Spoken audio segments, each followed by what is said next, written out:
ఆయన ఏమన్నాడంటే, ఏ రహస్యాన్ని నువ్వు నాకు చూపించావో ఆ రహస్యాన్ని వీళ్ళందరికీ కూడా చూపించుంటే బహుశా వీళ్ళు నన్ను చంపేవారు కాదు. ఏ రహస్యాన్ని వీళ్ళకి మరుగుపరిచావో అది నాకు కూడా నువ్వు మరుగుపరిచి ఉంటే నాకు ఈ గతి పట్టేది కాదు. కబీరు తెలియకుండా, షిరిడి సాయి తెలియకుండా, నారాయణ గురు తెలియకుండా, మహాత్మా గాంధీ తెలియకుండా, స్వామి వివేకానందుడు తెలియకుండా భారతదేశాన్ని ఎలా అర్థం చేసుకుంటావు? ఏం తెలుస్తుంది నీకు దేశాన్ని గురించి? ఏం తెలుస్తుంది హిందూ మతాన్ని గురించి? నువ్వు I can become son of God, you can become son of God. మనం చేయాల్సింది అంటే సమాధానపరచాలి. సమాధానపరచడం అంటే చెడుకి మంచికి, న్యాయానికి అన్యాయానికి, దౌర్జన్యానికి నిస్సహాయతకి మధ్య, డబ్బు ఉండడానికి లేకపోవడానికి ఈ అంతరాలు ఏవైతే ఉన్నాయో, ఈ వైరుధ్యాలు ఏవైతే ఉన్నాయో వాటిని నిలబడి మాట్లాడాలి. ఎవరి బాధితులో వాళ్ళతో మాట్లాడగలగాలి, సమాధానం సాధించగలగాలి, ఉపశమనాన్ని అందించగలగాలి. దాని గురించి అవసరమైతే మన ప్రియమైన ధనాన్ని ఖురాన్ చెప్పినట్టు వెచ్చించగలగాలి. అప్పుడు మనం దైవకుమారులు అవుతాం. అంచేత క్రైస్తవం నాకు తెలిసి దైవకుమారుడి మార్గం కాదు, దైవకుమారుని చేసే మార్గం. అదేవిధంగా హిందూ మతం ఏదైతే ఉన్నదో ఇది దేవుణ్ణి అర్చించే మార్గం కాదు, నిన్ను దేవుడిగా మార్చగలిగినటువంటి మార్గం. ఇప్పుడు ఈయనకి దేవుడు కావాలంటే ఆయన birth certificate, community certificate, caste certificate కావాలి. నన్ను ఇంకొకసారి క్షమిస్తే, చాలామంది షిరిడి సాయి సంప్రదాయంలోని వారు ఆ బర్త్ సర్టిఫికెట్ ఇచ్చే ప్రయత్నం చేస్తున్నారు. నేను కంగారు పడుతున్నాను సాటిస్ఫై చేయడానికి. లేదండి, ముస్లిం కానే కాదండి, మా దగ్గర చాలా సాక్ష్యం ఉంది అని. మా దగ్గర చాలా సాక్ష్యం ఉంది. అయ్యో ముస్లిం వారు ఏమనుకుంటారు మనకు అక్కర్లేదు. జీవితాంతం ముస్లిం ఆహార్యంలో ఉండి కఫ్ని కట్టుకుని చిరిగిపోయినటువంటి దానికి అతుకులు వేసుకుంటూ ఒక మసీదులో జీవించి కనిపించిన వాళ్ళకి అల్లా మాలిక్ అల్లా బలాకరే గాని ఆశీర్వదించిన వ్యక్తిని ముస్లిం కాదని మనం ఎందుకు ప్రూవ్ చేయాలనుకుంటున్నాం? మాట వరుసకి వాదన గురించి వారు ముస్లిం కాదని అనుకుందాం. మరి వారి ముస్లిం ఆహార్యంలో ఎందుకు కనిపించారు అంటే దాంట్లో ఏదో ఆంతర్యం ఉంది, మనకేదో బోధించదలుచుకున్నారు వారు. ఒరే వెధవా, వేషాల్లో ఏమీ లేదురా, సబ్జెక్ట్లో ఉందని వారు చెప్తున్నారని నాకు అనిపిస్తుంది. షిరిడి సాయి ఉద్యమం మత ఉన్మాదం తప్పు అని చెప్తోంది, మత సామరస్యం కావాలి అని చెప్తోంది, మనం అందరం కలిసి నడవాలి అని చెప్తోంది, కులం అనేది ఆధిపత్యం అవసరం లేదు అని చెప్తోంది, దీనికి అర్థం లేదు అని చెప్తోంది, కులాంతరాలకి ఏ రకమైనటువంటి విలువ లేదు, అందరూ సమానులు అని చెప్తోంది, డబ్బు ఉన్నవాడు లేనివాడు అనేటువంటి తేడాకి ఎటువంటి గడ్డి పరకంత విలువ లేదు. ఇప్పుడు షిరిడి సాయి ముస్లిం కాదు అని ప్రూవ్ చేసుకున్నటువంటి పెద్దలు ఎవరైతే తాపత్రయపడుతున్నారు వారికి నేను చెప్పాను ఒకసారి, మీరు ఎక్కడితో అవ్వలేదు, ఆయన బ్రాహ్మణం ప్రూవ్ చేయాలి. బ్రాహ్మణం ప్రూవ్ చేస్తే అవ్వలేదు, ఆయన ఏ శాఖ ప్రూవ్ చేయాలి. ఎక్కడికి వెళ్తారు మీరు? You gone into the trap. ఈరోజు షిరిడి సాయిని రిజెక్ట్ చేయడం అంటే భారతదేశం తిరస్కరించడం. హిందువులం బంధువులం అని రోడ్డు మీద గోడల మీద రాస్తే అది షిరిడి సాయి యొక్క ఆశయానికి అనుగుణమైనదేనా? అందుచేత దయవుంచి మీరు నిర్మించేటువంటి షిరిడి సాయి సదనాలు, ఆలయాలు, ప్రవచనాలు, భక్తి కేంద్రాలు ఈ విద్వేషాన్ని చెదరగొట్టేదిగా ఉండాలి. వాళ్ళు కరెక్ట్ గుర్తుపట్టారు. వాళ్ళ యొక్క విద్వేష ప్రణాళికలను అమలుపరుద్దామంటే ఈ భారతదేశంలో వాళ్ళకి అడ్డొచ్చేటువంటి ఉపనిషత్తుల యొక్క, సూఫీ తత్వం యొక్క, భారతదేశం ప్రాచీన భావధార యొక్క ఏకైక సాక్షాత్కార రూపం సాయి ఉద్యమమే. ఈ సాయి ఉద్యమాన్ని నాశనం చేయాలనేది వాళ్ళకు ఉన్నటువంటి ఆలోచన. వాళ్ళు కరెక్ట్గా గుర్తుపట్టారు. వేదాంతం ఏదో ఇస్లాం శరీరం మనం చూడగలుగుతామా? దానికి రూపం ఉందా? ఇదిగో ఇక్కడ ఉన్నది, ఇది వేదాంతం ఏదో ఇస్లాం శరీరం. అందుచేత దీన్ని మనం తిరస్కరిస్తే భారతదేశం కాదు. నువ్వు గనక షిరిడి సాయి గురించి మాట్లాడుతున్నావు అంటే, హేళన చేస్తున్నావు అంటే, చులకనగా మాట్లాడుతున్నావు అంటే, ఆయన యొక్క మూలాన్ని గురించి మాట్లాడుతున్నావు అంటే మూర్ఖుడా, నువ్వు హిందువు కాదు, మనిషివే కాదు. Not a human being at all. మా దేవుడు తాబేలైనాడు, మా దేవుడు పందైనాడు, మా దేవుడు ఏదైనా కాగలుగుతాడు, మా దేవుడు సమస్త ప్రాణుల యందు ఉన్నాడు. అందుచేత మా దేవుడు ఈ రూపంలో ఉంటే మాకేం అభ్యంతరం? మా దేవుడు ఈ రూపంలో ఉన్నందుకు మేము పరవశంలో ఉన్నాం, సంతోషంలో ఉన్నాం. ఉన్నావులో మనం పశువుల మాంసం తిన్నారంటే దళితుల్ని మొత్తం చొక్కాలు ఇప్పించి కొట్టాం. వారు అంగీకరిస్తారా? దళితుడు మోటార్ సైకిల్ నడుపుతున్నాడని తమిళనాడు చేతులు నరికారు, వారు అంగీకరిస్తారా? పిఠాపురంలో అన్యాయం జరిగింది, వారు అంగీకరిస్తారా? కులం పేరు మీద హత్యలు జరుగుతుంది, వారు అంగీకరిస్తారా? మతం పేరు మీద జై శ్రీరామ్ జై శ్రీరామ్ అనమని తబ్రేజ్ అన్సారిని చేతులు రెండు కట్టి కొట్టి కొట్టి చంపావు, వీడియోలు ఉన్నాయి. అంగీకరిస్తారా వారు? ఈ దేశం ఇది. వాళ్ళ మీరు మిమ్మల్ని రక్షించడం కాదు, గోవర్ధనగిరి ఎత్తి కృష్ణుడు రక్షించినట్టుగా యావత్ భారతదేశాన్ని రక్షించండి మీరు.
వీరందరూ కూడా ఒక అద్భుతమైన వ్యక్తిని మీకు పరిచయం చేస్తున్నాను.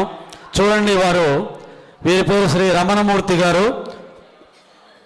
మోకాళ్ళ ఆపరేషన్ చేయించుకొని నడవలేని పరిస్థితుల్లో ఫ్లైట్లో ఒక ఇద్దరు వ్యక్తులను సహకారం తీసుకొని ఈ కార్యక్రమానికి వచ్చారంటే ఇక్కడ నిజమైన సాయి భక్తులు రమణమూర్తి గారా మనమా? కానీ నిజానికి ఆయన సాయి భక్తులు కాదు, సాయిబాబా గారి ప్రేమికులు. కాబట్టి భక్తులమైనటువంటి మనము ఇటువంటి మహానుభావులను చూసి నిజమైన శ్రద్ధ, భక్తి, అంకిత భావం, ప్రేమ అంటే ఎలా ఉంటుందో ఒక్కసారి మనందరికీ తెలియచెప్పడానికే బాబా గారు వీరిని పిలుచుకొని వచ్చారు. రండి సార్, దయచేయండి. వీరు హైదరాబాద్లో ఎల్బీ నగర్లో కదిగ్నాసి అనే ఒక ఆశ్రమాన్ని నిర్వహిస్తూ ఉన్నారు. అలాగే విజయ విహారం అనే పత్రిక సంపాదకులు. అంత మాత్రమే కాదు, ప్రపంచంలో ఉన్నటువంటి సమస్తమైనటువంటి రంగాలలో ప్రావీణ్యం ఉన్నటువంటి వాళ్ళు. అంతేకాదు ఏంటి ఏంటి వారు కొన్ని వందల గ్రంథాలు, ఆధ్యాత్మిక గ్రంథాలు కానీ, మరి ఇతర సామాజిక సమస్యల మీద కానీ, దేశభక్తి మీద కానీ కొన్ని వందల గ్రంథాలు రచించారు. మొన్ననే వారి ఆశ్రమంలో ఒక సత్సంగం ఉంటే వెళ్ళడం జరిగింది. ఒక కార్యక్రమం మా కృష్ణ ఏర్పాటు చేస్తే, అలాగే రజనీ కుమార్ గారు ఏర్పాటు చేస్తే నేను ఆ గ్రంథాలయాన్ని చూసి ఆశ్చర్యపోయాను. గ్రంథాలయం నిండా కూడా వారి గ్రంథాలే ఉన్నాయి. అంటే కొన్ని వేల గ్రంథాలను వారు రచించడం జరిగింది. వారికి ప్రవేశము లేని మార్గము లేదు, ప్రవేశం లేని జ్ఞానము లేదు, ప్రవేశం లేని విషయము లేదు. అన్ని విషయాల మీద ఒక మాటలో చెప్పాలి అంటే స్వామి వివేకానంద, అల్లూరి సీతారామరాజు ఇద్దరూ కలిస్తే ఒక రూపం రమణమూర్తి గారు.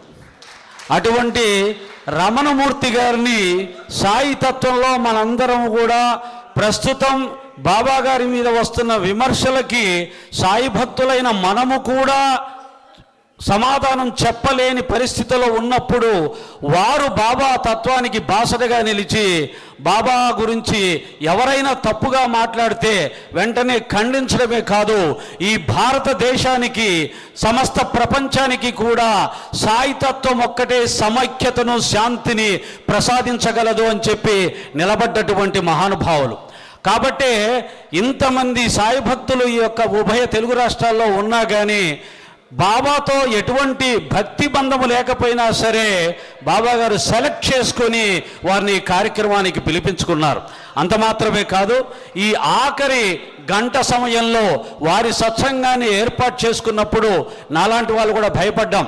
ఈ చివరి 5 గంటల తర్వాత ఎవరుంటారు భక్తులు? అంతటి మహత్తరమైనటువంటి వారి వాగ్దాటి, వారి యొక్క ఉపన్యాసాన్ని వినే అవకాశం భక్తులకి ఉండకపోయినా, ఇక్కడ భక్తులు సరైన విధంగా లేకపోయినా, వారికి ఇక్కడ ఉన్నవారికి ఈ కార్యక్రమం నిర్వహణ చేసిన వారికి కూడా మర్యాద కాదే అని అనుకున్నాను. కానీ ఇంతమంది భక్తులు ఇక్కడ ఉదయం నుంచి ఓపికగా ఉండడమే కాదు, వారి యొక్క సత్సంగానికి కూడా మీరు ఉన్నారు చూడండి, ఇది బాబా గారి యొక్క సంకల్పము అని అనిపిస్తూ ఉంది.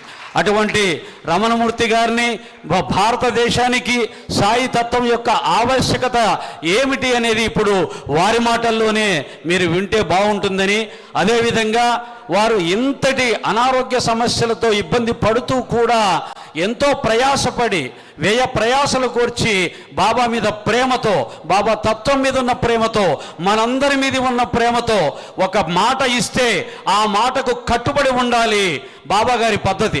నేను నా మాట నిలబెట్టుకోవడానికి ప్రాణమైనా ఇస్తాను తప్ప మాట తప్పడానికి ఎటువంటి పరిస్థితుల్లో నేను ఒప్పుకోను అంటారు. అది బాబా గారి పద్ధతి. అటువంటి బాబా తత్వాన్ని ఖచ్చితంగా ఆచరిస్తున్నటువంటి ఈ మహానుభావుడే నిజమైనటువంటి సాయి భక్తుడిగా భావిస్తూ వారికి తమ అమూల్యమైన సందేశాన్ని ఇవ్వవలసిందిగా నేను ప్రార్థిస్తూ ఉన్నాను. అలాగే రమణమూర్తి గారిని ఈ కార్యక్రమానికి ఆహ్వానించాలి అని అన్నప్పుడు రత్నాజీ ఎగిరి గంతేసి, సార్ నా మనసులో ఉన్న విషయాన్ని బాబాగారు మీ నోటితో చెప్పించారు. అంటే వారి గురించి, వారి తత్వం గురించి, వారి యొక్క ఉపన్యాసం గురించి ప్రత్యక్షంగా విన్నాం. దాన్ని నేను ఇప్పుడు చెప్పిన మాటల్లో కంటే కూడా ఇంకా ఎక్కువగానే ఉంటుంది. బాబాగారి వారి చేత పలికిస్తే, వారికి సంపూర్ణమైన శక్తి, బలం అంతా ఇస్తే ఇప్పుడు మనం వారి మాటల్లో బాబా తత్వాన్ని విందాం. ఓం శ్రీ సాయిరామ్.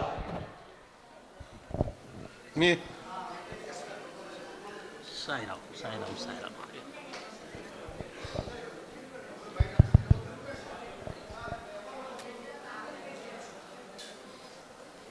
అఖిల భారత షిరిడి సాయి భక్త సమ్మేళనానికి హాజరైనటువంటి అందరికీ, సభకి నమస్కారం. మిత్రులారా, సహస్రాబ్దాల భారతదేశం యొక్క తాత్విక చింతన, వేల సంవత్సరాల తాత్విక చింతన, వేల సంవత్సరాల అమరమైనటువంటి సందేశానికి సాక్షాత్కార రూపమైనటువంటి షిరిడి సాయికి నమస్కరిస్తున్నాను. హిందూ, ముస్లిం, క్రైస్తవ, బౌద్ధ, జైన అన్ని మతాల యొక్క సమాగమమైనటువంటి విలువలకి సాక్షాత్కార రూపంగా నిలిచినటువంటి సాయికి మళ్ళీ మళ్ళీ నమస్కరిస్తున్నాను. నేను 25 సంవత్సరాల క్రితమే ఆ మహనీయుడి గురించి 4 ముక్కలు రాసేటువంటి అదృష్టాన్ని, అది జరిగింది. ఈరోజు ఇటువంటి సభలో ఈ ఉద్యమానికి నన్ను దగ్గర చేసినటువంటి మిత్రులు, నా బహిప్రాణమైనటువంటి రజనీ కుమార్ గారిని తలుచుకుంటున్నాను. నేను అపరిమితంగా అభిమానించి గౌరవించేటువంటి పూజ్యులు సాయిదాస్ గారు, నా మిత్రులు ఇక్కడ ఇవాళ నేను చూసి సంతోషంలో పడిపోతున్నటువంటి అక్బర్ బాదుషా గారు, ఈరోజు ఈ సమావేశానికి నన్ను పదే పదే పట్టుదలగా పిలిచి నేను వెళ్ళాలి అనేటువంటి ఒక సంకల్పాన్ని, ప్రేరణ నాకు కలిగించినటువంటి రత్నాజీ గారు, మిత్రులు మైనంపాటి ప్రసాద్ గారు, కర్లపూడి కృష్ణ గారు, ఇక్కడ చాలామంది నాకు తెలియనటువంటి మిత్రులందరికీ కూడా నేను నమస్కారం చెప్తున్నానండి. నేను జయభారత్ అనేటువంటి సంస్థకి జాతీయ ప్రధాన కార్యదర్శిగా ఉన్నాను. ఒక 12 సంస్థల వరకు మేము నిర్మాణం చేశాము. ఇక్కడ ఈ మాట ఎందుకు చెప్తున్నానంటే, వారు చాలా అద్భుతమైనటువంటి మాట చెప్పారు. సాయి భక్తుడు కాదు కానీ సాయి ప్రేమికుడు అని. నేను విగ్రహానికి కాకుండా విలువలకి భక్తుడిని. ఇన్ని దశాబ్దాలుగా ఏ పని చేస్తూ ఉన్నామో, ఏ శ్వాస తీసుకుంటూ ఉన్నామో, ఏ ఆలోచన చేస్తూ ఉన్నామో, దేనికోసం తప్పిస్తూ ఉన్నామో, ప్రతినిత్యం ఆ విలువలు ఆదర్శాలు ఏవైతే ఉన్నాయో వాటిని ఒకే ఒక పేరులో చెప్పమంటే షిరిడి సాయిని తప్పితే మరేమీ చెప్పలేదు. అందువల్ల షిరిడి సాయి భక్త సమ్మేళనంలో నేను కానీ మా జయభారత్ కుటుంబం కానీ మేమంతా మీ వెంటనో కాదంటే మీ వెనకాల మీది ఏదైనా పట్టుకునో నడిచేటువంటి, మీ పక్కన మీకు రక్షకులుగా నడిచేటువంటి పని చేస్తాము. ఈ యొక్క సంస్థలతో, ఈ యొక్క ఉద్యమంతో మాకున్న అనుబంధం అవిభాజ్యమైనది, మా చివరి ఊపిరి వరకు ఉంటుందని ఇక్కడ నేను మనవి చేస్తున్నాను.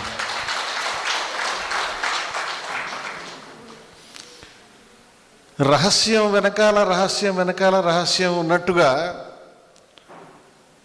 ప్రతి ఉద్యమంలో, ప్రతి ధర్మంలో, ప్రతి మతంలో, ప్రతి మహాత్ముని సందేశం వెనకాల పైకి కనిపించేవి, వెనకాల కనిపించేటువంటి రహస్యాలు ఉంటాయి. మన్సూర్ అల్ హల్లాజ్ అని ఒక సూఫీ మహనీయుడు గురువు గారు ఉండేవారు. ఆ మహనీయుణ్ణి ఇరాక్ నగరంలో 8వ శతాబ్దం అనుకుంటాను తల నరికి చంపేశారు.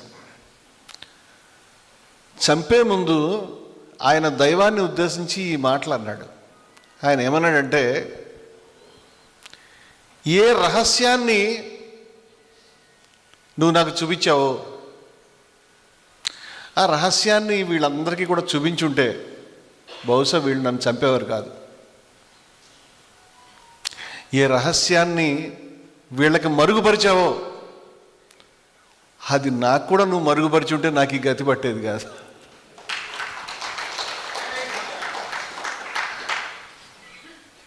ఇది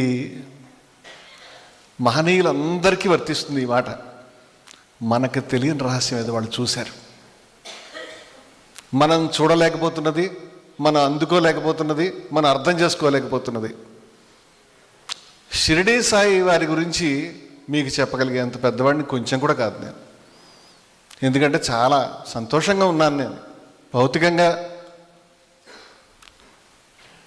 ఇబ్బంది పడుతున్నాను, కానీ మీరు మాట్లాడుతున్న మాటలు మరొక లోకంలో ఉన్నాను.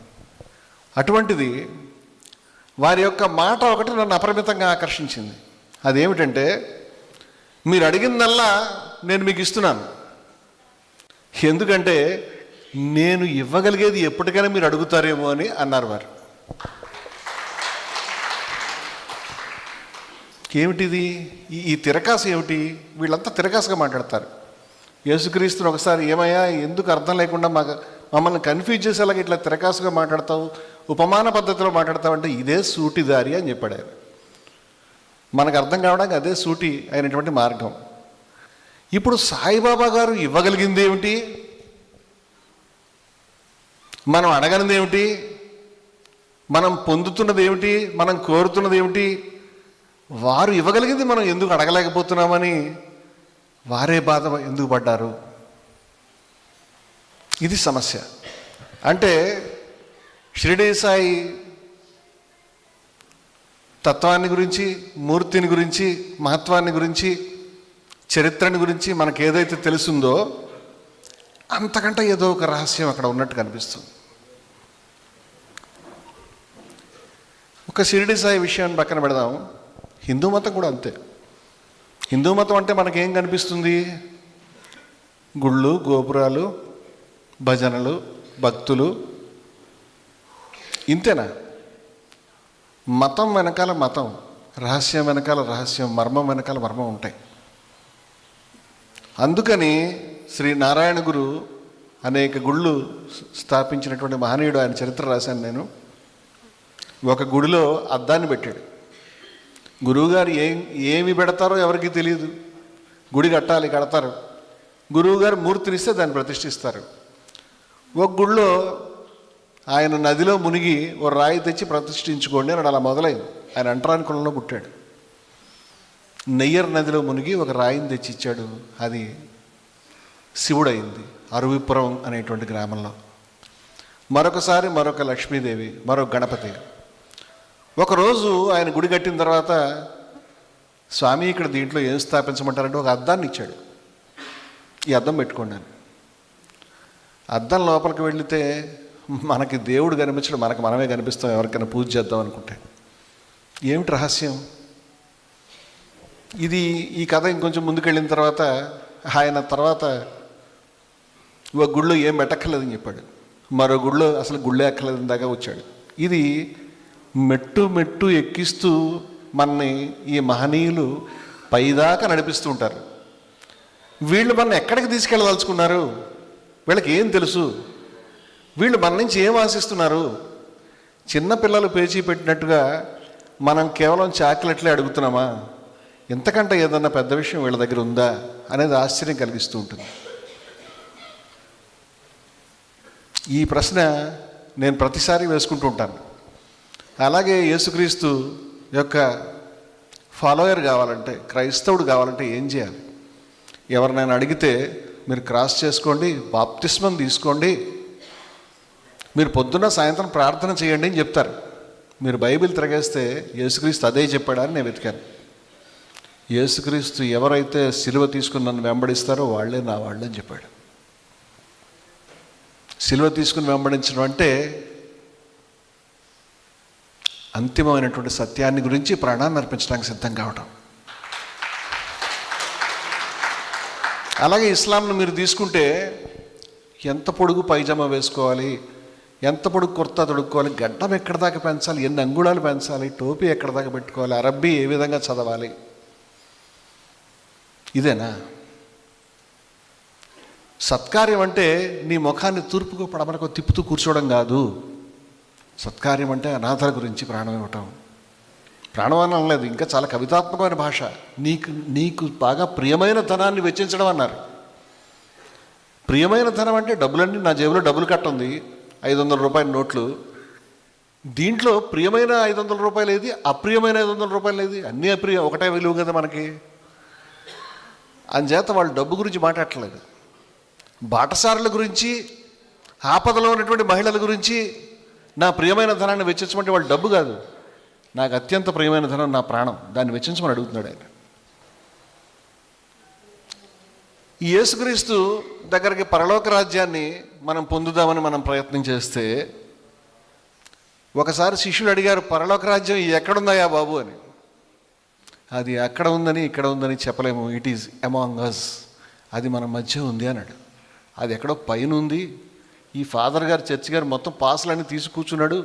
ఈయన అడిగితే నాకు పాస్ ఇస్తాడు, వెళ్దామని నేను అనుకుంటున్నాను. అక్కడెక్కడ లేదు, మన మధ్య ఇక్కడ ఉందని చెప్పాడు ఆయన. It is now here.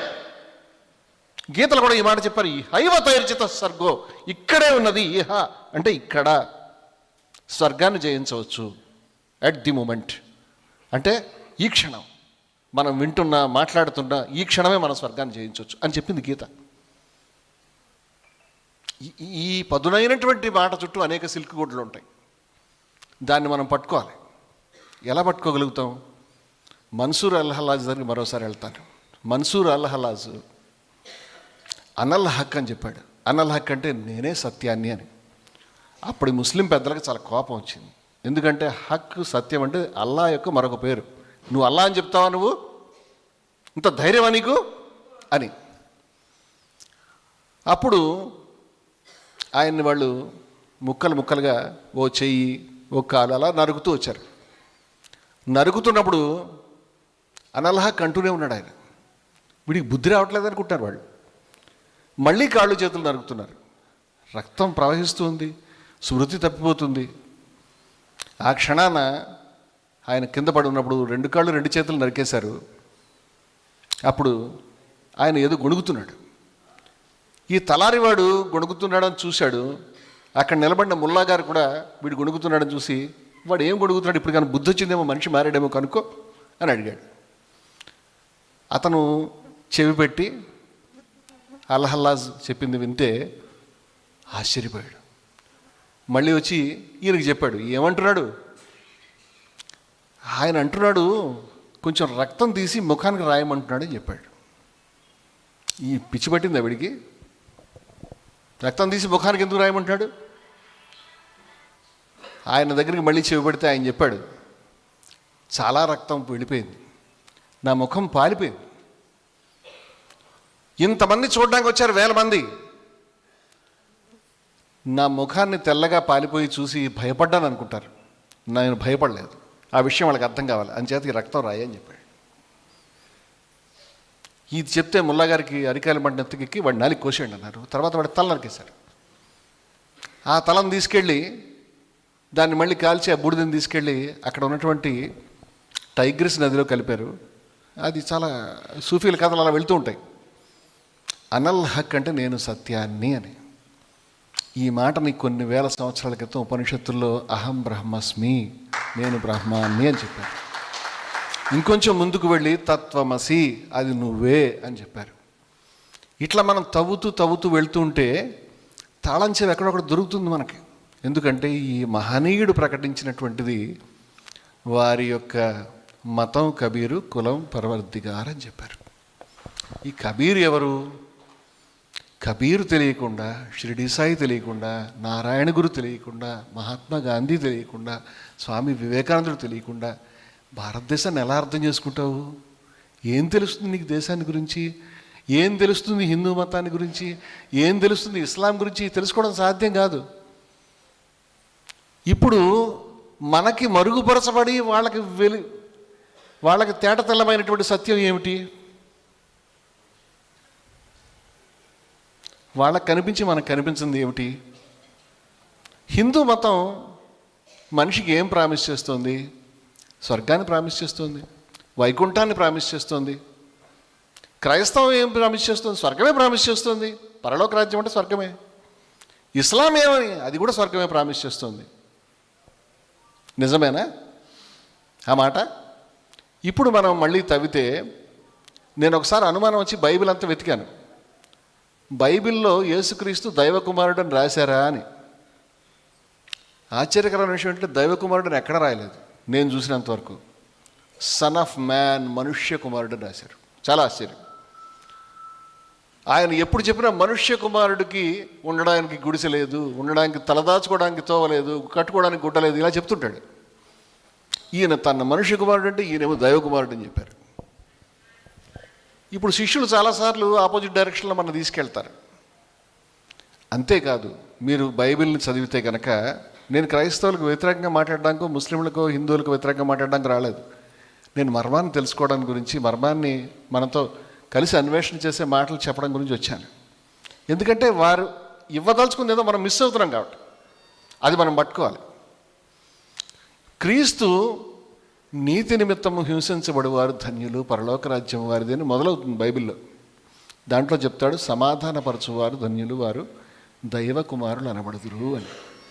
అంటే క్రీస్తు దైవకుమారుడు అని చెప్పుకోకపోగా నన్ను దైవకుమారుని చేయడానికి ఒక రూట్ మార్గం వేసి ఉంచాడు అక్కడ. I can become son of God, you can become son of God. మనం చేయాల్సింది అంటే సమాధానపరచాలి.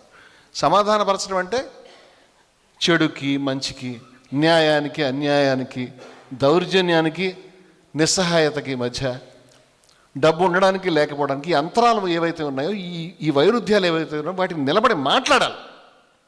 ఎవరి బాధితులో వాళ్ళతో మాట్లాడగలగాలి, సమాధానం సాధించగలగాలి, ఉపశమనాన్ని అందించగలగాలి. దాని గురించి అవసరమైతే మన ప్రియమైన ధనాన్ని ఖురాన్ చెప్పినట్టు వెచ్చించగలగాలి. అప్పుడు మనం దైవకుమారులు అవుతాం. అంచేత క్రైస్తవం నాకు తెలిసి దైవ కుమారుడి మార్గం కాదు, దైవ కుమారుని చేసే మార్గం. అదేవిధంగా హిందూ మతం ఏదైతే ఉన్నదో ఇది దేవుణ్ణి అర్చించే మార్గం కాదు, నిన్ను దేవుడిగా మార్చగలిగినటువంటి మార్గం. తత్వమసి, సోహమస్మి, అహం బ్రహ్మస్మి, ఈ మాటలన్నీ ఒకటే చెప్తున్నాయి. ఇప్పుడు నాకు సందేహం ఏం కలిగిందంటే, ఈ మహనీయుడు మనని ఏదైతే అక్షరతత్వం ఉన్నదో, ఏదైతే మూలమైనటువంటి విషయం ఉన్నదో దానికి అందించగలుగుతారు. ఒక నిచ్చెన మాదిరిగా, ఒక చంటి పిల్లోడిని తీసుకొచ్చి ఇక్కడ స్టూల్ మీద కూర్చోబెట్టిన మాదిరిగా మనని ఏదైతే అక్షరమైనటువంటి తత్వం ఉన్నదో, మూలమైనటువంటి తత్వం ఉన్నదో, ఈశావాస్యం ఇదం సర్వం, మనం దేని గురించి మనం చెప్తున్నామో, దేంట్లో మనం అఖండమైనటువంటి భాగాలుగా ఉన్నామో ఆ స్ఫురణని, ఆ జ్ఞానాన్ని మనకు వారు అందించగలుగుతారు. నేను ఎందుకు అంటానంటే, మతాలన్నింటి యొక్క సారాంశం వారి దగ్గర ఉన్నది. ఎవరైతే ముస్లింలు షిరిడీ సాయి అని విస్మరిస్తున్నారో, అర్థం చేసుకోలేకపోతున్నారో, వారు మొత్తం ఇస్లాం యొక్క రహస్యాలను అర్థం చేసుకోలేకపోతున్నారు. ఎవరైతే హిందువులు ఈయన నన్ను క్షమిస్తే ముస్లిం కదా అని, వీళ్ళొక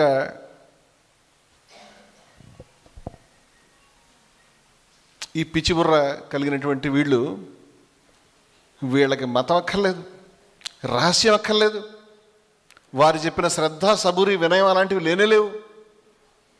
కానీ వీళ్ళు నిర్వచించడానికి కోరుకుంటారు. ఎందుకంటే మనకి కొల్లాయి గట్టితేనేమి, మా గాంధీ కోమటాయి పుట్టితేనేమి అని ఒకప్పుడు పాట రాసుకున్నాం మనం. ఇప్పుడు ఈయనకి దేవుడు కావాలంటే ఆయన birth certificate, community certificate, caste certificate కావాలి. నన్ను ఇంకొకసారి క్షమిస్తే, చాలామంది షిరిడీ సాయి సంప్రదాయంలోని వారు ఆ బర్త్ సర్టిఫికెట్ ఇచ్చే ప్రయత్నం చేస్తున్నారు. నేను కంగారు పడుతున్నాను సాటిస్ఫై చేయడానికి. లేదండి, ముస్లిం కానే కాదండి, మా దగ్గర చాలా సాక్ష్యం ఉంది అని. మా దగ్గర చాలా సాక్ష్యం ఉంది. అయ్యో ముస్లిం, వారు ఏమనుకుంటారు మనకు అక్కర్లేదు. జీవితాంతం ముస్లిం ఆహార్యంలో ఉండి కఫ్ని కట్టుకుని చిరిగిపోయినటువంటి దానికి అతుకులు వేసుకుంటూ ఒక మసీదులో జీవించి కనిపించిన వాళ్ళకి అల్లా మాలిక్, అల్లా భలాకరే కానీ ఆశీర్వదించిన వ్యక్తిని ముస్లిం కాదని మనం ఎందుకు ప్రూవ్ చేయాలనుకుంటున్నాం? మాట వరుసకి వాదన గురించి వారు ముస్లిం కాదని అనుకుందాం. మరి వారు ముస్లిం ఆహార్యంలో ఎందుకు కనిపించారు అంటే దాంట్లో ఏదో ఆంతర్యం ఉంది, మనకేదో బోధించదలుచుకున్నారు వారు. ఒరే వెధవా, వేషంలో ఏమీ లేదురా, సబ్జెక్ట్లో ఉందని వారు చెప్తున్నారని నాకు అనిపిస్తుంది. కానీ మనం వేషాన్ని ప్రూవ్ చేసే పనిలో పడ్డాం. అదేది సినిమాలో ఉన్నటువంటి డైలాగు, ఏరుల పారుల బ్రహ్మ ఋషుల యొక్క పుట్టుకలు మనం విచారించదగినవి కావని దానవీర సూరకర్ణలో కొండవీటి వెంకటకవి గారు భీష్ముడికి ఒక డైలాగ్ రాశారు. ఎన్టీ రామారావు కూర్చుని, నువ్వు కొండలో పుట్టావు, నీ కులం ఎక్కడిది, వాడి కులం ఎక్కడిది, వీడి కులం ఎక్కడిది దుమ్ము దులిపేస్తాడు. దులిపినప్పుడు డిఫెన్స్కి వెళ్ళి నదుల యొక్క, ఏరుల యొక్క పుట్టుకల్ని మనం చెప్పలేము, మనం మాట్లాడకూడదని. వారి పుట్టుక గురించి మాట్లాడడానికి మనం ఎవరమండి? వారు ఏం మాట్లాడతారు, వారు ఏ కులానికి చెందిన వారు, ఏ మతం, ఈజ్ దట్ ఇంపార్టెంట్? అంత అవసరమా? వారి ఈ వాదన వింటే వారు ఏమనేవారు బహుశా? అంటే మనం ఏమి అర్థం చేసుకుంటున్నాము? నేను సంపూర్ణమైనటువంటి ఒక చిన్న గడ్డి పరకంత తేడా కూడా లేనటువంటి ఒక తదాత్మ్యాన్ని ఈ ఉద్యమంతో ఎందుకు పొందుతున్నానంటే, షిరిడీ సాయి ఉద్యమం ఏం చెప్తోంది అని నేను ఆలోచించాను. షిరిడీ సాయి ఉద్యమం మత ఉన్మాదం తప్పు అని చెప్తోంది, మత సామరస్యం కావాలి అని చెప్తోంది, మనమందరం కలిసి నడవాలి అని చెప్తోంది, కులం అనేది ఆధిపత్యం అవసరం లేదు అని చెప్తోంది, దీనికి అర్థం లేదు అని చెప్తోంది, కులాంతరాలకి ఏ రకమైనటువంటి విలువ లేదు, అందరూ సమానులు అని చెప్తోంది, డబ్బు ఉన్నవాడు లేనివాడు అనేటువంటి తేడాకి ఎటువంటి గడ్డి పరకంత విలువ లేదు. ఆయన దగ్గరికి వస్తే బాగా డబ్బున్నటువంటి వ్యక్తి ఆయన చిందులు తొక్కుతూ కోపంగా ఉండి నేను వెళ్ళాలి బయట, నేను ముష్టెత్తుకోవడానికి నేను వెళ్ళాలని బయలుదేరినటువంటి సంఘటన దాంట్లో రాశారు. ఆయన వచ్చాడు కదా డబ్బున్నవాడు, నీకు కావాల్సినటువంటిది ఎంత కావాలంటే అంత ఇస్తాడుగా. నువ్వు బయటికి వెళ్ళి అడుక్కుంటావు అంటే నీకు ఏ విలువ లేదు నా దృష్టిలో. నేను అడుక్కోవడానికి కూడా నువ్వు అర్హుడు కాదు. అందుచేత ఆ మహనీయుడి యొక్క సందేశంలో అసమానత్వాల యొక్క వ్యతిరేకత, విద్వేషం యొక్క వ్యతిరేకత, సామరస్య జీవనము, కులం యొక్క వ్యతిరేకత, మతోన్మాదాల వ్యతిరేకత ఉన్నాయా లేవా? నిజమైనటువంటి షిరిడీ సాయి ఉద్యమం, నిజమైనటువంటి భక్తుడు సామరస్యవాదిగా, విద్వేషాన్ని వ్యతిరేకించేవాదిగా, సమానత్వాన్ని కోరుకునేవాదిగా, కులాంతరాన్ని గడ్డిపరకంత విలువ ఇవ్వనటువంటి వ్యక్తిగా ఉంటే అది షిరిడీ సాయి స్ఫూర్తికి అనుగుణంగా ఉంటుంది అని నేను అనుకుంటున్నాను. చాలా మటుకు మన ఉద్యమం అలాగే ఉంది. నేనేం కంప్లైంట్ చేయడానికి, నేను ఏమైనా తప్పడానికి రావడం లేదు. ఈ ఉద్యమాన్ని నేను చూస్తున్నంత వరకు ఈ ఉద్యమంలో ఎవరు ఏ కులము, ఎవరు వారెవరు వీరెవరు ఎవరు పట్టించుకోలేదు. ఈ ఉద్యమంలో ఎవరి ఉన్మాదానికి, ఎటువంటి ఆధిపత్యానికి ఎటువంటి తావు లేదు. ఇప్పుడు షిరిడీ సాయి ముస్లిం కాదు అని ప్రూవ్ చేసుకున్నటువంటి పెద్దలు ఎవరైతే తాపత్రయపడుతున్నారో వారికి నేను చెప్పాను ఒకసారి, మీరు ఎక్కడితో అవ్వలేదు. ఆయన బ్రాహ్మణం ప్రూవ్ చేయాలి, బ్రాహ్మణం ప్రూవ్ చేస్తే అవ్వలేదు. ఆయన ఏ శాఖ ప్రూవ్ చేయాలి. ఎక్కడికి వెళ్తారు మీరు? You gone into the trap. శత్రువు చెప్పినటువంటి ఆ విద్వేషం ట్రాప్లోకి వెళ్ళిపోయాం మనం. అందుచేత ఆ మహనీయుడు ఒక కథలో ఒక ఋషి గారు కూర్చుని, నాకు ఉదంకుడు ఎవరో, నాకు దాహం వేస్తుంది, ఆయనకి నాకు మంచినీళ్ళు కావాలని గట్టిగా ప్రార్థనలు చేస్తాడు. ఇక దేవుడు రాడు, ఇంద్రుడు రాడు, ఎవడు రాడు. ఆ పక్కన పోయేటువంటి ఆ వేటగాడు ట్రైబల్ ఒక ఆయన పోయేవాడు దగ్గరికి వెళ్ళి చూసి, ఏంటి ముసలాయన బాధపడతాడని, ఏమైనా మంచినీళ్ళు కావాలంటే నాకు కూడా ఇస్తానంటాడు. ఆ తోలు తిత్తులు ఉంటాయి అవి. ఈ కోపం నాకు, నువ్వు అది కూడా ఈ దరిద్రపు తోలు, ఏమనుకుంటావు నువ్వు అడు బయటకు అంటాడు. ఆ తర్వాత మళ్ళీ మొత్తుకుని చేస్తూ, నేనే ముక్తి అడగలేదు, మోక్షం అడగలేదు, ఆఫ్టర్ ఆల్ మంచినీళ్ళు అడిగితే నువ్వు ఇవ్వలేదంటే, అప్పుడు దేవుడు ఏమైనా క్లారిఫై చేస్తాడంటే, నాయన నీ గురించి అమృతం పంపించాను ఇంద్రుడిని, నాకు తెలియదు నువ్వు ఇలా రిజెక్ట్ చేస్తావని, నువ్వు పోమని చెప్పావు, నన్నేం చేయమంటావు చెప్పు, ఇందాక వచ్చాడు కదా అని చెప్పి. మీరు చెప్తున్న కథలన్నీ కూడా ఇలాంటివే. ఈరోజు షిరిడీ సాయిని రిజెక్ట్ చేయడం అంటే భారతదేశాన్ని తిరస్కరించడం.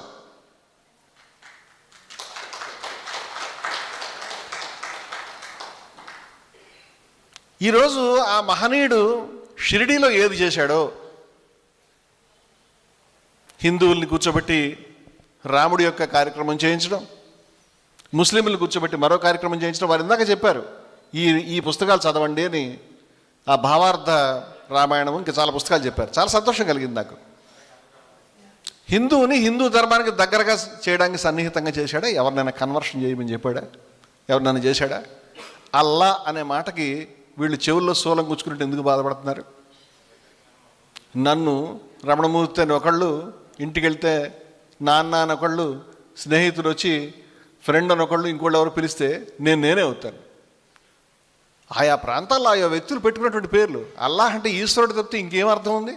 ఈశ్వర అల్లా తేరేనామని గాంధీ గారు అనడం ఇవాళ మన దృష్టిలో క్రిమినల్గా ప్రాసిక్యూట్ చేసే నేరం అయిపోయింది ఇండియాలో. అంటే అక్కడ దాకా దిగజారాం మనం చివరికి. అందుచేత అల్లా భలా కరేగా అంటే ఈశ్వర్ భలా కరేగా అనే మాత్రమే అర్థం. అల్లా మాలిక్ అంటే ఈశ్వర్ తేరా మాలిక్ అనే మాత్రం అర్థం. వేరే అర్థాలు ఏమున్నాయి దాంట్లో? అందుచేత ఆ మహనీయుడు చేసినటువంటి పని నేను అనుకుంటాను, షిరిడి గ్రామం కాదు కదా, యావత్ భారతదేశానికి కావాలి కదా. ఇవాళ మనం ఎక్కడ దాకా వెళ్ళిపోయాం?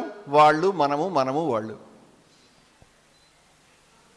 ఎక్కడన్నా ఏదన్నా ఒక క్రైమ్ జరిగిందనుకోండి, ఆ క్రైమ్లో ఉన్నటువంటి వాళ్ళు హిందువులైతే ఓకే, అది వరకట్నం హత్య కావచ్చు, రేపు కావచ్చు, లేకపోతే మరేదైనా కావచ్చు. ముస్లిం ఉన్నాడంటే చూడండి మీ ఆడపడుచులందరికీ గతి పడుతుందని ప్రచారం చేస్తాడు.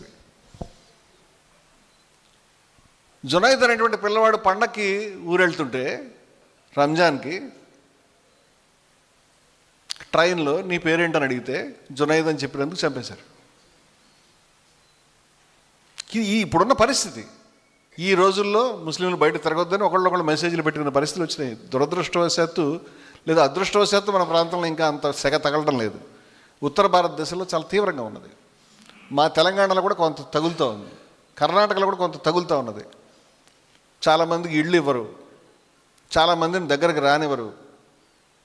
హిందువులం బంధువులం అని రోడ్డు మీద గోడల మీద రాస్తే అది షిరిడి సాయి యొక్క ఆశయానికి అనుగుణమైనదేనా?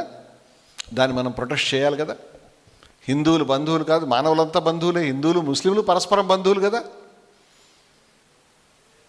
అందుచేత ఈరోజు షిరిడి సాయి ఉద్యమంలో ముస్లింల యొక్క పార్టిసిపేషను, నన్ను మళ్ళీ క్షమించాలి, నా పరిశీలన చాలా చిన్నది, నేను తప్పుగా చెప్పొచ్చు. మహనీయుడైనటువంటి మచిలీపట్నంలో రహీం బాబా గారిని నేను కలిశాను. నా జన్మ ధన్యమైంది. 80 సంవత్సరాల మనిషి ఆయన. అద్భుతంగా షిరిడి సాయి ఆలయాన్ని వారు చెప్తుంటే అదంతా రికార్డు కూడా చేశాం. గంధం ఉత్సవంలో హిందువులు ముస్లింలు కలిపి పాల్గొనే తీరు, ఇది గ్రామ గ్రామాన జరగాలి కదా, ప్రతి చోట జరగాలి కదా. అందుచేత దయవుంచి మీరు నిర్మించేటువంటి షిరిడి సాయి సదనాలు, ఆలయాలు, ప్రవచనాలు, భక్తి కేంద్రాలు ఈ విద్వేషాన్ని చెదరగొట్టేదిగా ఉండాలి. ఈ మాటల్ని మళ్ళీ మళ్ళీ చెప్పాలి. వాళ్ళకి విగ్రహారాధన పట్ల వ్యతిరేకత ఉన్నది, అది వాళ్ళ ప్రధానమైనటువంటి ఆర్టికల్ ఆఫ్ ఫెయిత్ వాళ్ళది. వాళ్ళ మీద మనం ఎందుకు ఒత్తిడి తీసుకురావాలి? షిరిడి సాయి మాంసాన్ని వండి అందరికీ తన చేతులతో స్వయంగా తినిపించాడు, కానీ నేను తినను అన్నవాడికి నోట్లో కుక్కలేదే. ఇంపోజింగ్ అనేటువంటిది, ఎవరినైనా రుద్దడం అనేటువంటిది భారతదేశంలో ఎవరికీ లేదు, ఎప్పుడు లేదు. మనకు ఎటువంటి ఘనమైనటువంటి చరిత్ర ఉన్నది? వారు ఇందాక గోరా చరిత్ర చెప్తుంటే నా మనసు పులకించిపోయింది. గోరా ఒక కుమ్మరివాడండి. భక్త కవులు, తర్వాత సూఫీలు ఎటువంటి ఘనమైన వారసత్వాన్ని నిర్మించారు. వాళ్ళలో ఎవరు హిందూ, ఎవరు ముస్లిం? కబీర్ హిందువా ముస్లిమా మనం చెప్పగలుగుతామా? భారతదేశంలో మాత్రం పుడతారు లాంటి మహానుభావులు. ఏం మాటలు రాశాడు ఆయన, ఎటువంటి మందలింపులు చేశాడు ఆయన. రబియా బస్రీ ఎవరు? బాయాజిద్ బిస్టమీ ఎవరు? సర్మద్ ఎవరు? ఔరంగజేబు తల నరికి చంపాడు అని సినిమా తీస్తున్నారు కదా. సూఫీ గురువులు తల కూడా నరికాడు తెలుసా మీకు? సర్మద్ తల నరికాడు తెలుసా మీకు? సర్మద్ ఏ విధంగా ధిక్కరించాడు ఔరంగజేబు నిండు కొలువులో తెలుసా మీకు? ఒక పూర్తిగా నగ్నంగా ఉన్నటువంటి ఫకీరు. ఆయన ప్రజలు దేవుడు అనుకున్నారు. లా ఇలాహి ఇల్లల్లా మహమ్మదుర్ రసూలుల్లా అని అనమంటే చిట్టచివరిని ఆయన చంపడానికి లా ఇలాహి ఇల్లల్లా అని ఊరుకున్నాడు. అంటే దేవుడు మాత్రం ఒకడు, మరెవరు దేవుడు లేరు, అక్కడ దాకా వచ్చాడు. రెండోది అడిగితే నువ్వు తర్వాత చెప్పట్లేదు ఏమిటయా కలీమా అంటే, నేను దీంట్లోనే పారవశ్యంలో మునిగి తేలుతున్నాను, ఇంకా అవతలకి వెళ్ళలేదు అన్నాడు. అసలు ఆయనకి దేవుడికి మధ్య మహమ్మద్ ఆయనకి అవసరం ఉన్నట్లేదు. ఆయన చెప్తుంటే ఆయన తల నరికారు. షాయినాయత్ అనేటువంటి మహానుభావుడు జోక్ అనేటువంటి ప్రాంతంలో దున్నేవాడికే భూమని కార్ల్ మార్క్స్, ఎంగెల్స్, లెనిన్ కాదు, వాళ్ళకంటే చాలా ముందు ఒక సూఫీ హిందువుల్ని ముస్లింలను తీసుకుని సింధ్ ప్రాంతంలో, అక్కడ జోక్ అనేటువంటి ప్రాంతంలో డైరెక్ట్గా మొఘల్స్ యొక్క ఫరూక్ సియర్తో పోరాడాడు. ఆయన చంపేశారు. సచల్ సర్మస్త్ అనేటువంటి మహానుభావుడు, షిబ్లీ అనేటువంటి మహానుభావుడు, బాయాజిద్, వీళ్ళ యొక్క భాష చాలా ఆశ్చర్యం. బాయాజిద్ బిస్టమీ ఇల్లు ఒకసారి తలుపు కొట్టి బాయాజిద్ బాయాజిద్ అని అడిగితే ఆయన చెప్పాడు, బాయాజిద్ అని పిలిస్తే నేను వెతుకుతున్నాను 30 ఏళ్ళ నుంచి, నాకు కనిపించట్లేదని చెప్పాడు. దీన్ని మనం ఆత్మని లయం చేసుకోవడం అంటాం. ఇప్పుడు మీరు పూర్వం బాబీ సినిమాలో ఒక పాట ఉంది, మీరు దాన్ని ఏమంటారు? బేషక్ మందిర్ మస్జిద్ తోడో, ఏం అనుమానం లేదు, గుడిని కూలగొట్టండి, మసీదుని కూలగొట్టండి అని. బుల్లేషా ఏ కెహతా, బుల్లేషా ఈ మాట చెప్తున్నాడు. ఎందుకు చెప్తున్నాడు ఈ మాట? చెంచల్ పడాడు ఆ పాటని. బుల్లేషా తత్వాలు చదివితే ఇంకా ఆశ్చర్యంగా ఉంటాయి. కానీ ఒక ప్రేమ నిండిన హృదయాన్ని మాత్రం బద్దలు కొట్టకండి అని చెప్పాడు ఆయన. బద్దలు కొట్టండి మందిరాన్ని, మసీదు, మందిరాన్ని బద్దలు కొట్టమని చెప్తే ముస్లిం అలాగే అంటాడు. మసీదుని కూడా బద్దలు కొట్టమని చెప్పాడు. నుస్రత్ ఫతే అలీ ఖాన్ పాట వినండి. నుస్రత్ ఫతే అలీ ఖాన్ మందిరంలో ఉన్నాడని మీరు వెతుకుతున్నారు, మస్జిద్లో ఉన్నాడు చూడండి అని మీరు చెప్తున్నారు. మీరు ఏమంటున్నారు? మందిరంలో ఉన్నాడు చూడండి మా దేవుడు అని చెప్తున్నారు, మీరు మసీద్ అని చెప్తున్నారు. మాకు మాత్రం అంతా ఆయనే కనిపిస్తున్నాడు. ఇక్కడ అక్కడ కాదు, సమస్తం ఆయనే. ఈశావాస్యం ఇదం సర్వం. అందుచేత కొంతమంది అద్వైతుల, వేదాంతుల, సూఫీల మనకు తెలియదు. రస్ఖాన్ అనేటువంటి ఆయన కృష్ణుడి యొక్క భక్తుడు. మనకి అవధ్ యొక్క నవాబు గారు, వాజిద్ అలీ షా గారు కృష్ణుడి మీద పాటలు రాసి డ్యాన్సులు చేసేవాడు. ఎంతమంది రాశారండి? అమీర్ ఖుస్రో రాసినటువంటి ఛాప్ తిలక్ అనేటువంటి పాట వినండి మీరు. ఆత్మను శరీరం యొక్క సంయోగాన్ని ఖచ్చితంగా రాధాకృష్ణుల యొక్క పాట. లేకపోతే ఆయన గురువు గురించి చెప్తున్నాడు, మనకు అర్థం కాదు. వీళ్ళిద్దరు కలిసిపోయారు. ఇటువంటి ఘనమైనటువంటి సాంప్రదాయం నుంచి ఈ మహనీయుడు మనకు వచ్చాడు. వాళ్ళలా చెప్తే మీకు అర్థం కాదేమో, వాళ్ళలా చెప్తే మీరు తెలుసుకోలేరేమో. ఆయన యొక్క మతం కబీర్ అని ఆయన చెప్పుకున్నాడు. ఆయన వాళ్ళలా చెప్తే మీకు అవగాహన కాదేమో అని కర్ర పట్టుకుని సామాన్యమైనటువంటి ప్రజలకు అర్థమయ్యేటువంటి భాషలో భుజం మీద చేసి దగ్గర కూర్చుని చిన్నపిల్లలకు పాఠం చెప్పినట్టు షిరిడీలో ఒక గొప్ప నడిపించాడు. అయ్యా, ఈరోజు భారతదేశం కష్టంలో ఉంది. సహస్రాబ్దాల భారతదేశానికి ఎక్కడ లేని కష్టం వచ్చింది. ఇవాళ మనం తెలియని పనులు చేస్తున్నాం. మన మతం మారిపోతుంది, మన విలువలు మారిపోతున్నాయి. ఈరోజు దేవుణ్ణి కీర్తించేటువంటి జై శ్రీరామ అల్లాహ్ అక్బర్ నినాదాలు మనుషులు చంపుకోవడానికి కొట్టుకోవడానికి ఆయుధాలుగా ఉపయోగపడుతున్నాయి. ఈ పరిస్థితిని ఎవరయ్యా దీన్ని బాగు చేయగలుగుతారంటే, ఈ మహనీయుడు చూపించిన దారి కంటే వేరే దారి ఏదైనా ఉందా, ఎంతకంటే ఎవరైనా చేయగలుగుతారా అని. ఎవరైతే దుర్మార్గులు 2014లోనో 16లోనో ఆయన శంకరపేటాధిపతి ఎవరో ఆయన మొట్టమొదటిసారి ప్రకటించినప్పుడు ఇది పెద్ద విషయం కాదనిపించింది నాకు. అది పెద్ద విషయం కాలేదు ఆ రోజు. ఇవాళ గంగానదిలో మహనీయుడి విగ్రహాల్ని ఇంత అపచారమా, దాన్ని పెకలించి తెల్లగుడ్డలు చుట్టి దాన్ని పడేశారంటే, రెండు విషయాలు చెప్తాను. ఇది పరిస్థితి. రెండు, వాళ్ళు కరెక్ట్ గుర్తుపట్టారు. వాళ్ళ యొక్క విద్వేష ప్రణాళికలను అమలుపరుద్దామంటే ఈ భారతదేశంలో వాళ్ళకి అడ్డొచ్చేటువంటి ఉపనిషత్తుల యొక్క సూఫీ తత్వం యొక్క భారతదేశం ప్రాచీన భావధార యొక్క ఏకైక సాక్షాత్కార రూపం సాయి ఉద్యమమే. ఈ సాయి ఉద్యమాన్ని నాశనం చేయాలనేది వాళ్ళకు ఉన్నటువంటి ఆలోచన. వాళ్ళు కరెక్ట్గా గుర్తుపట్టారు. అందువల్ల సాయి ఉద్యమాన్ని నేను వేడుకుంటున్నాను. ఇవాళ సెల్ఫ్ డిఫెన్స్లో కేవలం సాయి గురించి మాట్లాడడం గురించి కాదు, భారతదేశం గురించి మాట్లాడండి. మీరు ముందుకు రండి. ఆ మహనీయుడు చెప్పినటువంటి తత్వాన్ని, కులం పర్వర్దిగార్, మతం కబీర్ అనేటువంటి విషయాన్ని, ఎటువంటి తేడాలు లేవనేటువంటి విషయాన్ని, బ్రాహ్మణుడు, ముస్లిము, అంటరానివాడు, కిందివాడు, ఈ తేడాలు లేనటువంటి సామ్రాజ్యాన్ని అందరికీ ఏ విధంగా అన్నమయ్య అందరికీ శ్రీహరి అంతరాత్మాన్ని చాటాడో, ఏ విధంగా బ్రహ్మం ఒకటే అని చాడాడో, ఆ విధంగా ఆ మహనీయుడు వచ్చి చెప్తున్నటువంటి విషయాన్ని వివేకానందుడు గుర్తుపట్టాడు. ప్రస్థానత్రయం అనేది మన సంప్రదాయం. ప్రస్థానత్రయం అంటే మనకి గీత, ఉపనిషత్తులు, బ్రహ్మసూత్రాలు. వివేకానందుడు ఒక అడుగు ముందుకేసి అధునాతన కాలంలో ప్రస్థానత్రయం అంటే ఖురాను, బైబిలు, గీత అని చెప్పాడు. ఈ ప్రస్థానత్రయాన్ని సమన్వయం చేయండి అని చెప్పాడు. వేదాంత మేధస్సు ఇస్లాం శరీరం అని ఆ మహనీయుడు చెప్పినటువంటి మాటలను మనం మర్చిపోయామా? ఆయన చెప్పిన మొత్తం మాటలు మనం అర్థం చేసుకోవాలి. అద్వైతం అంటే ఏమిటి? What is non dualism? నువ్వు వెతుకుతున్నది నువ్వే, సోహమస్మి అని ఉపనిషత్తులు డైరెక్ట్ రూట్ చెప్పినాయి. ఇప్పుడు మనం ఈ జీవితంలో మనం సాక్షాత్కరించకపోతే ఇహచేద వేది తద సత్యమస్తి నచేదాహ వేది మహతీ విరష్టి.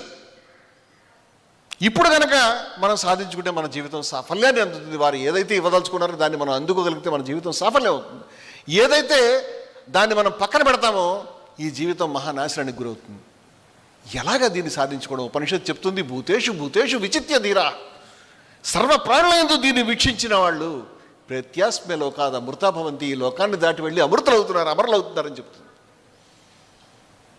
Direct route.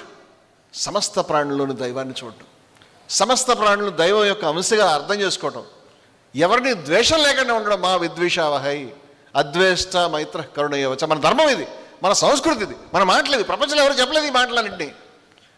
ఇటువంటి విలువల్ని ఎత్తి చూపడానికి భారతదేశంలో సాయి ఉద్యమం కంటే ఎవరు ముందుకు వస్తారు? సాయి ఉద్యమం కంటే ఎవరు అర్హులవుతారు?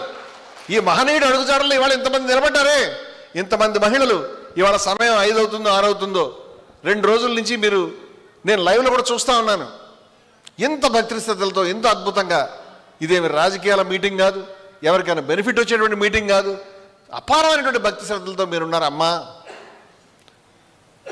ఆ మహనీయుడు ఇవాళ భారతదేశంలో మీరు పేపర్ చూసినప్పుడు ఏదైనా పని జరుగుతున్నప్పుడు, మీరు ఏదైనా ఆలోచన చేస్తున్నప్పుడు సాయి ఏమంటారు, వారికి ఇది నచ్చే పనేనా, వారు దీన్ని అంగీకరిస్తారా, వారి యొక్క ఆలోచన ఎలా ఉంటుందని ఒక్కసారి దయ ఉంచి ఆలోచించమని అడుగుతున్నాను నేను.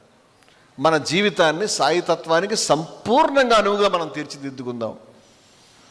మన జీవితాన్ని వారు కోరినటువంటి షిరిడి ఎటువంటి దివ్యధామంగా వారున్నప్పుడు విలసిల్లిందో యావత్ భారతము ఆ విధంగా విలసిల్లితే, ఆ రోజు చికాగోలో స్వామి వివేకానందుడు, ఆ తర్వాత చికాగో తర్వాత ఆయన అద్వైతాన్ని గురించి చెప్పాడు. It is not a religion, అది ఒక మతం కాదు.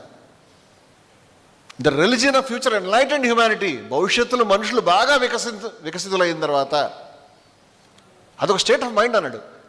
అప్పుడు కూడా మతం ఉంటుందా?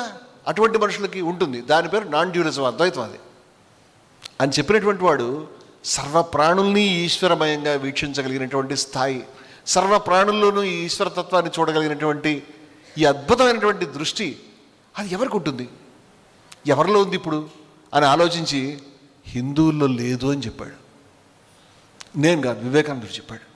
ఎందుకంటే హిందువుల్లో కులం ఉంది, హిందువుల్లో అసమానత్వం ఉంది, హిందువుల్లో నువ్వు తక్కువ నేను ఎక్కువ అనేటువంటివి ఉన్నాయి. ఆయన చూశాడు. ఇంకో మాట ఏం చెప్పాడంటే ఎంతో కొంత ఇస్లాంలో ఉంది అని చెప్పాడు. ఏది? అద్వైతం అంటే సమానత్వం అని. అంటే ఎగ్జాక్ట్గా మీరు తీసుకోవద్దు దాన్ని. అందుకని వేదాంత మేధస్సు ఇస్లాం శరీరంతో భారతదేశం పురోగమించగలుగుతుంది అని చెప్పాడు. అదే సమయంలో వివేకానందుడు ఈ మాటలు చెప్తున్నప్పుడు వేదాంత మేధస్సు ఇస్లాం శరీరాన్ని ఆచరణాత్మకంగా చూపిస్తున్నారు మా షిరిడి సాయి. అదే సమయంలో వీరిద్దరూ ఒకే కాలంలో పనిచేశారు. వేదాంత మేధస్సు ఇస్లాం శరీరం మనం చూడగలుగుతామా? దానికి రూపం ఉందా? ఇదిగో ఇక్కడ ఉన్నది. ఇది వేదాంత మేధస్సు ఇస్లాం శరీరం. అందుచేత దీన్ని మనం తిరస్కరిస్తే భారతదేశం కాదు. నువ్వు గనక షిరిడి సాయి గురించి మాట్లాడుతున్నావు అంటే, హేళన చేస్తున్నావు అంటే, చులకనగా మాట్లాడుతున్నావు అంటే, ఆయన యొక్క మూలాన్ని గురించి మాట్లాడుతున్నావు అంటే మూర్ఖుడా. నువ్వు హిందువు కాదు, మనిషివే కాదు. Not a human being at all. మా దేవుడు తాబేలైనాడు, మా దేవుడు పంది అయినాడు, మా దేవుడు ఏదైనా కాగలుగుతాడు, మా దేవుడు సమస్త ప్రాణుల యందు ఉన్నాడు. అందుచేత మా దేవుడు ఈ రూపంలో ఉంటే మాకేం అభ్యంతరం? మా దేవుడు ఈ రూపంలో ఉన్నందుకు మేము పరవశంలో ఉన్నాం, సంతోషంలో ఉన్నాం. దైవాన్ని చూడలేనటువంటి, దైవాన్ని చూడడానికి క్వాలిఫై కానటువంటి, కేవలం విద్వేషాన్ని మాత్రమే కళలో నిలుపుకున్నటువంటి దుర్మార్గులకి అంతకంటే వేరే ఆలోచనలు రావు. అందువల్ల షిరిడి సాయి మూమెంట్ని నేను కోరేది ఏమిటంటే, ప్లీజ్ మీరు అఫెన్స్లో రావాలి. మీరు మిమ్మల్ని రక్షించడం కాదు, గోవర్ధనగిరి ఎత్తి కృష్ణుడు రక్షించినట్టుగా యావత్ భారతదేశాన్ని రక్షించండి. మీరు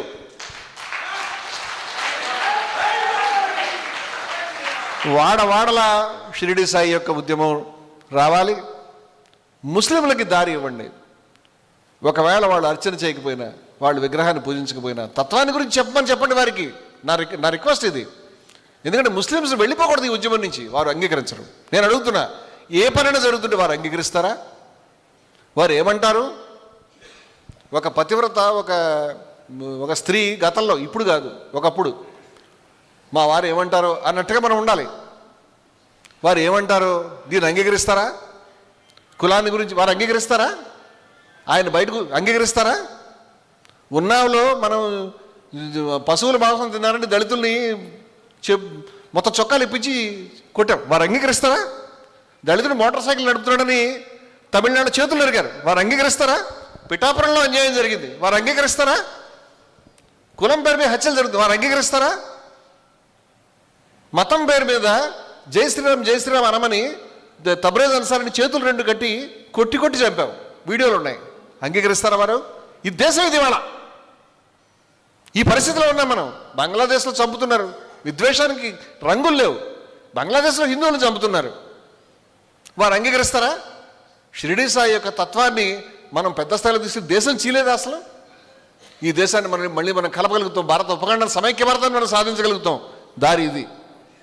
అందుచేత మరొకసారి మీ సమయాన్ని ఎక్కువ తీసుకున్నందుకు నన్ను క్షమించమని కోరుతూ, దయవుంచి షిరిడి సాయి ఉద్యమం మరింత ప్రభావశీలంగా మీ యొక్క పట్టుదల, మీ యొక్క త్యాగ నిరతి, మీ యొక్క శ్రద్ధ, మీ యొక్క ఆలోచన మీకు నమోవాకాలు చెప్తున్నాను.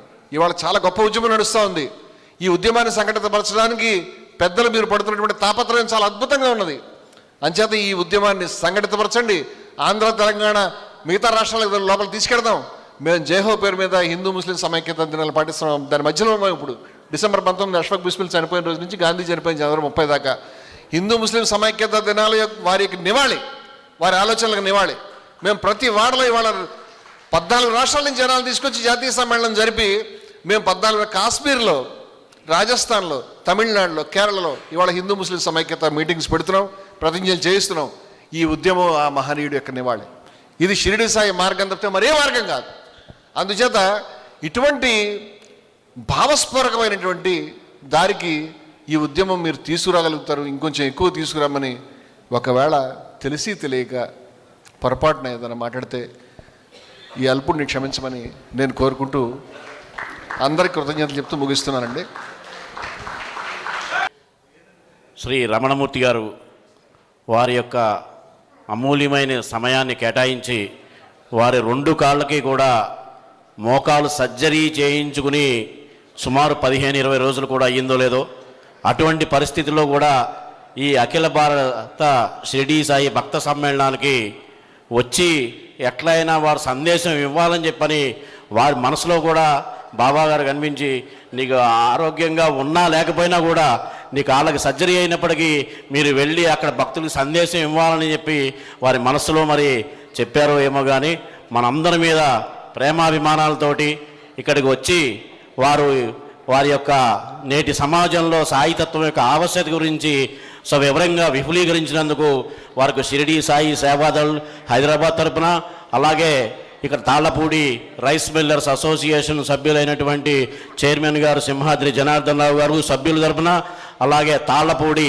సాయి భక్త సమాజం తరపున పాదాభివందనాలు తెలియజేస్తున్నాం సార్ మీకు. Thank you sir.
మీ ఆలోచనల్ని మరింత సంపద్వంతం చేయగల ఈ పుస్తకాల్ని మీరు చదివారా?